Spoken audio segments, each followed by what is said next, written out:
Had a bit of a day today, without getting too much into it, had an altercation with someone, and I'm really firm in my position with that. I'm really not willing to back down on my position. And not everyone's into that.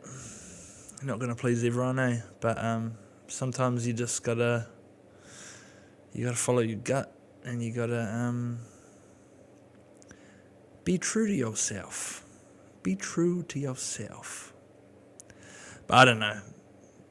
I don't know anything, really. I'm just a guy. But the altercation kind of, left me spinning for a bit. I don't like that. I don't like that feeling of spinning out, like running over shit again in your head and, just feeling all kinds of yuck ways about stuff. Like, I don't need to be like that. But we do that as people, like it's common for us human beings, to have a situation play out and then to mull over it in your head again and again and again. And you're trying to, you're looking at other people's sides, you're looking at your own side. What was my part to play? What was their part to play? Blah, blah, blah. It's can be helpful, but you got to be open to the fact that maybe sometimes you're the problem. You know what I mean? But kind of got me thinking about friends and friendship and stuff of the like. And I've got a few stories about friendship here, which I thought maybe I could share. Friends come in all sorts of different shapes and sizes. I had a friend one time who was a cat. His name was Jasper. And one night, Jasper would have been about 21. And he didn't come in for dinner. And so I had a look under the house. And I found Jasper. Nice and just having a nice little sleep. And I went to collect Jasper, and it's like picking up a piece of like polystyrene or something. I didn't realize how stiff animals get when they die. But I thought of Jasper because I saw this post the other day.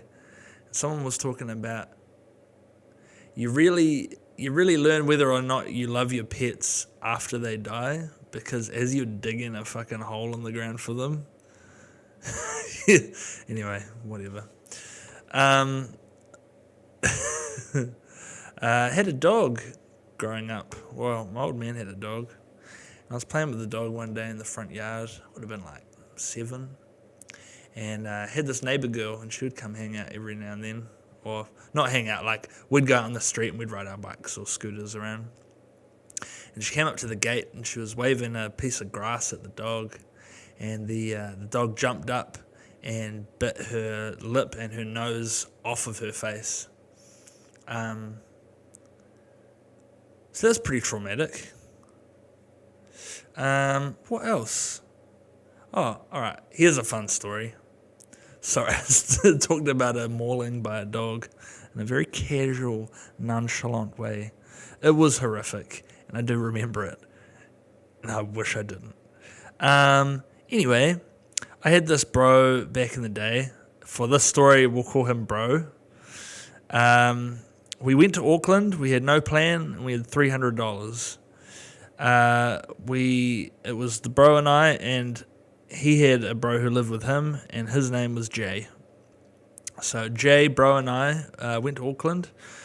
We finally made up our minds and left with nothing but the clothes on our backs at about midday. We finally got up there at about 10 p.m. Spent the day trying to score gear. At one point, Bro played the guitar, sang a song, and played a guitar solo while driving at 120 k's down the State Highway 1. There's all photographic evidence of this on the internet somewhere. Allegedly. Arrived in Auckland 10 p.m, scored the gear, racked up, and then parked up at a beach for the night. We woke up with the smell of farts and darts, a beefy, dense smog. Bro said he knew someone we could stay with. We pulled up to this epic house, and it looked like a boat or a castle. I've never actually seen a house like it before or since. It was epic. And it had these like curved, sloping windows, and it was just swallowed by trees, this whole house. And it had these big window doors that, you'd open up and it would just be bush, just like in the trees, immersed. So we pulled up there. Bro hopped out the car, knocked on the door, and Jay and I waited in the car to see. So this model opens the door, and they chat for a minute, and then Bro waves us over. We go in, and there's these 3 models living in this house, and we're hanging out with them for a bit, and then the owner of the house shows up, and we'll call him the artist.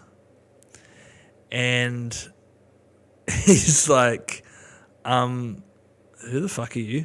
And why are you in my house? And Bro explains to him that we are friends of his estranged son. And he reluctantly agrees to let us stay. So on the first day, we were hanging out at the Auckland Domain. And we were playing Truth or Dare, and we convinced Jay to take off his shirt, climb in a tree, and squawk like a bird at joggers. That kept us busy for a few hours. Yeah,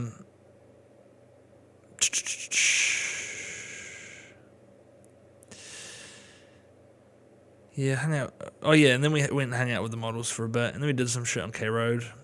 Day 2, we walked around, we did a little busking. I did a little baking as payment for letting us stay to the artist. And you bet your ass that I burnt the outside and the inside was still raw. Yes, I fucked up those cakes. What else? That evening, we hotboxed the car with our coolest friend from high school who attended Auckland University. Jay greened out, puked and cried. Then I greened out, puked on the front door of the Auckland Museum, and then got in a fight with a security guard before running to safety. Day 3, we woke up. Jay and I hung out with the models. Bro had taken a shine to the artist's 3-year-old son. He was cute but vicious. Bro was playing a little too rough and landed on the 3-year-old. When he arose, the child sat up and frowned, and his 2 front teeth were missing. We packed our shit and hit the road, and the lasting image in my mind of that trip is the artist's bewildered face, surrounded by models, and his son holding the bloody handful of teeth. The ride home was fine, apart from we picked up a hitchhiking prostitute, and she gave Jay a hand job in the back seat, which kind of brought the whole vibe down. Yeah, that was a pretty cool trip to Auckland. And a little while after that, Bro got raped by a drunk girl, and after 4 hours, he declared that he physically couldn't come. So that kind of proved to me that men can get raped. So stay safe, fellas.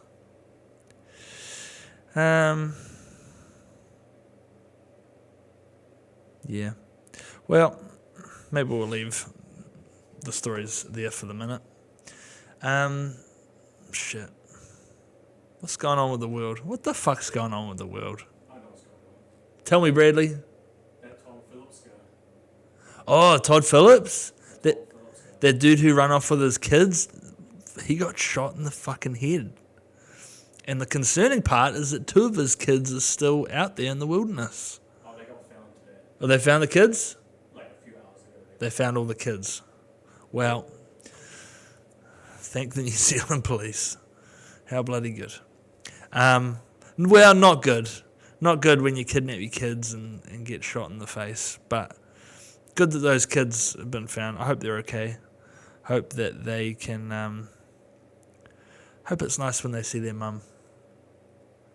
Be awful, if they're like, "Who are you? We don't know you. Stranger danger." Yeah, I should be laughing. That's fucked up.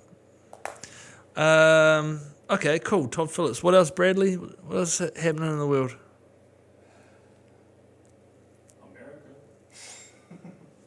America. America. America. Is the world right now? I think everyone's I looking mean, they fucking think they are. America thinks they are the world, eh? You talk to any American and they think that they are the center of the fucking universe. And it just ain't like that. Yeah, that's facts, eh? There's a bit of chat for a little bit about Trump. Like, people were suspecting maybe he died because he hadn't been seen in public for a minute. But the part that's tripping me out is there's that footage of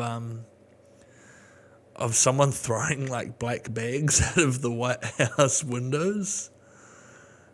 And when they hit Trump up about it, he was like, "It's got to be AI." Just shut that shit down. It's artificial intelligence. I can't do a Donald Trump.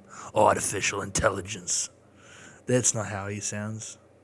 Artificial intelligence. Who's that? That's that desk clerk from Monsters, Inc. Always watching, Wazowski. Always watching.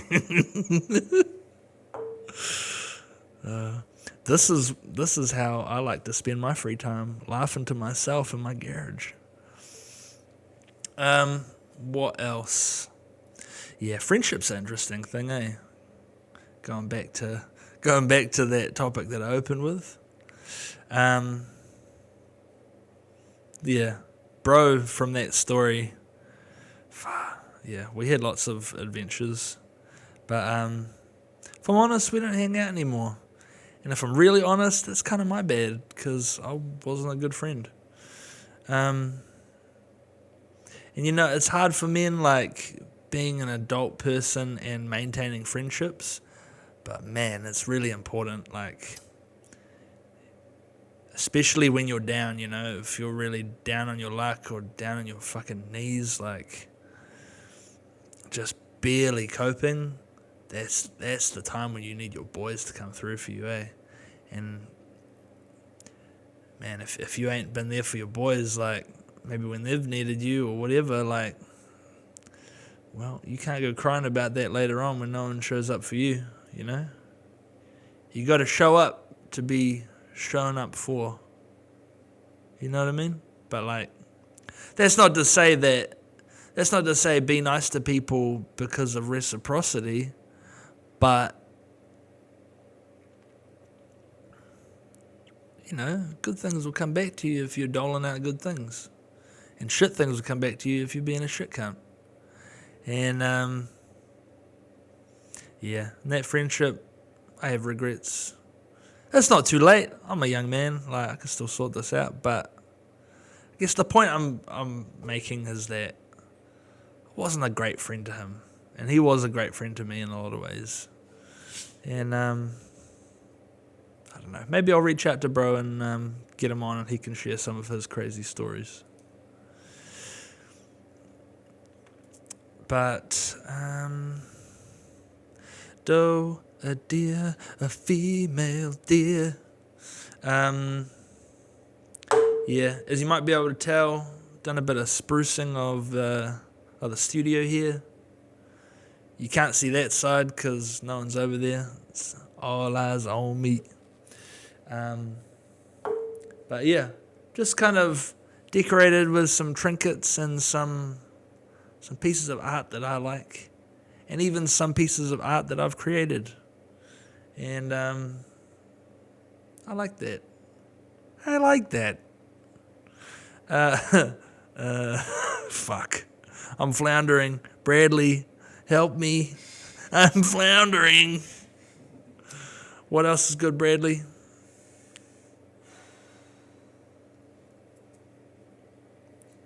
just been too much. I don't know what to talk about. So much going on. Yeah, everything, everywhere, all at once, so to speak. No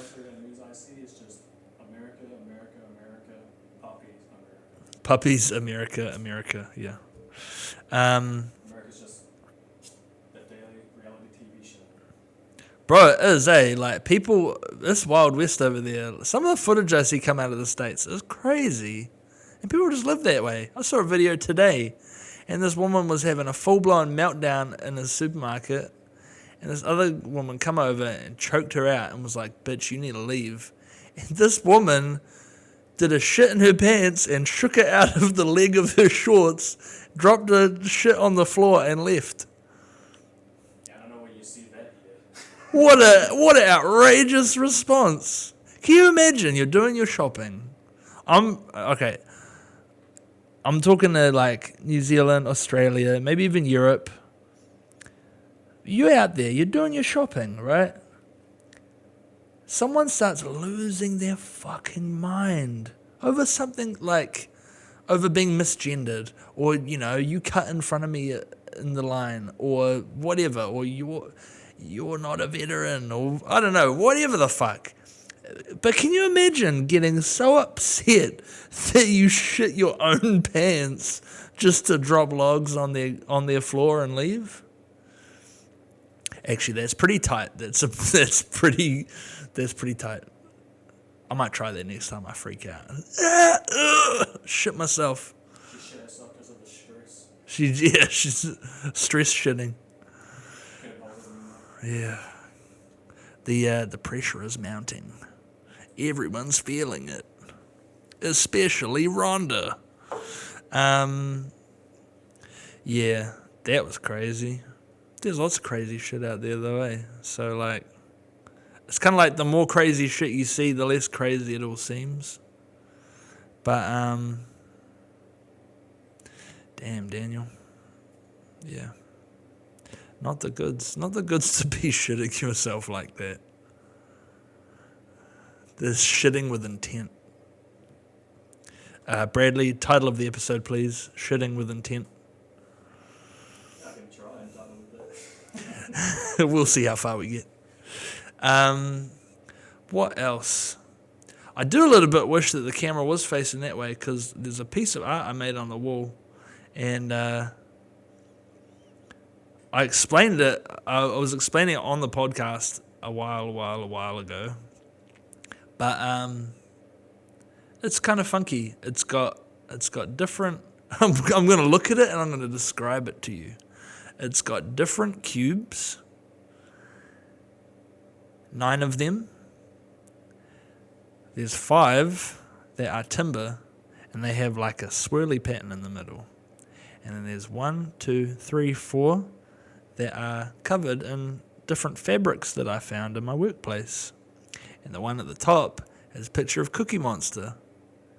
And the square in the middle has a cigarette lighter from a car embedded into it. There's even magnets and shit in there. It's crazy. Maybe next time we have a guest, you might see it behind my guest's shoulder. You'll go, hey, that's a callback. And you know what? It is a callback. Calling back to that time that I made that thing and I described it. Now, I've been wondering, I would love some feedback from you, Mr., Miss, or they, them consumer. I would like to know who I should get on here. I've been thinking about maybe being on the podcast and just doing shout-outs and then posting those online. What do we think about that idea? For example, I worked with a guy beginning of last year, and he was this really nice kid, really good energy about him. I was like, oh, what are you doing in your free time, bro? And he said, oh, I'm a musician. I was like, oh, that's cool. Just thinking, just like some guy rinky-dink on his guitar or whatever. So that turned out to be the bro Nico, and he is Casual Healing. If you know Casual Healing, you'll know that this dude's a legit musician. And here we just had him labouring for us. Happy as. You've never seen a happier labourer. This guy was just stoked to be alive. And he really seems to have carried that energy into his music, like just love of his culture, love of the land. It's all about whānau, and it's just all good, you know. But yeah, I'd love to have the bro Nico on the podcast to talk about his project, Te Whare Chur, which I've seen online, and it looks like a pretty cool thing they're putting together. I'd love to hear more about that, so shout out. And maybe I'll do one of those per week. Maybe I'll just randomly shout at a person I think of, call them out online, put them on the spot. Put you on the spot. Because I feel like that's a more practical way of doing it, as opposed to sending someone a DM, you know. You get a DM from me. You don't know who the fuck I am. Why are you messaging me? No, I don't want to come on your fucking podcast.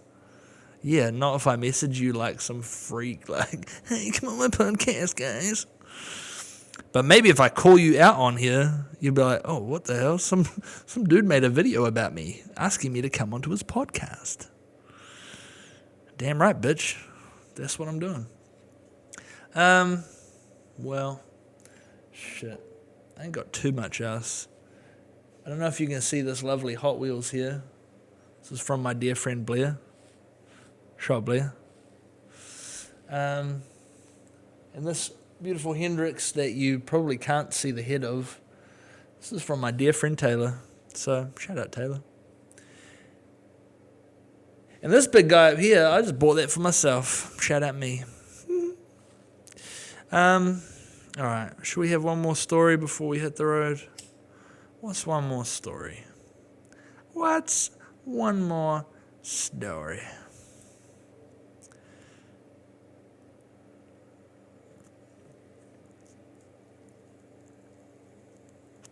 Have I talked about the time I got arrested, Bradley? I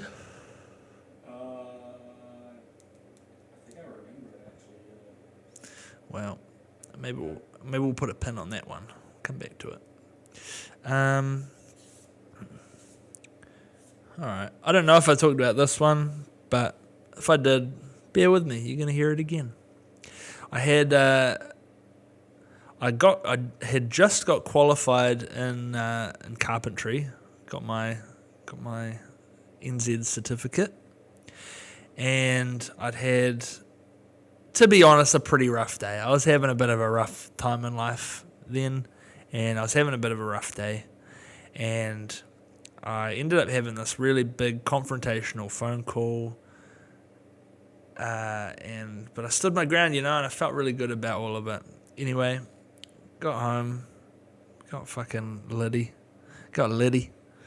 and I came outside for a dart and a little reflect on things, you know. And to my right, I look down and I see a snail in the middle of giving birth.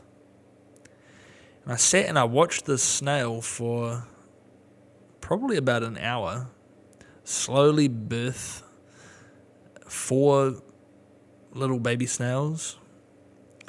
I watched her coddle 3 of them, and about 200 mil away was the discarded runt, the unwanted little snail.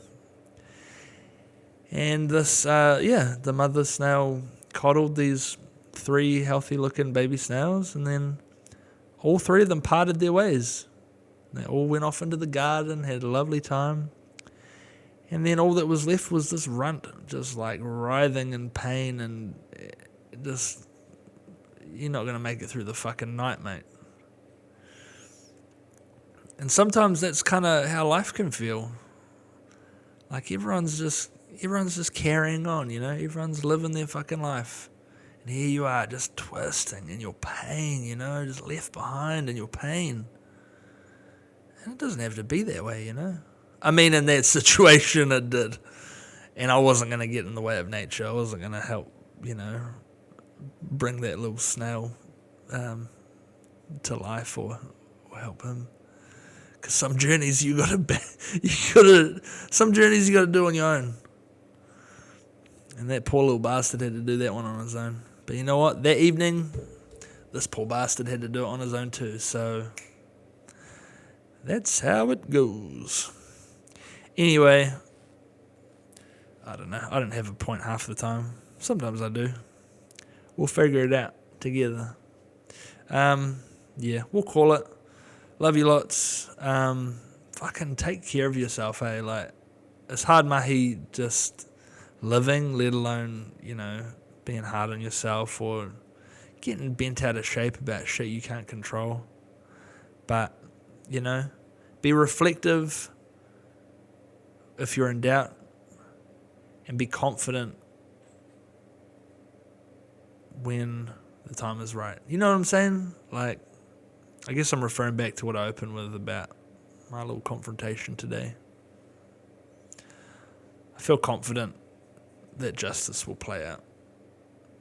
Because we're all about justice here. We fucking love that shit. I fucking love justice.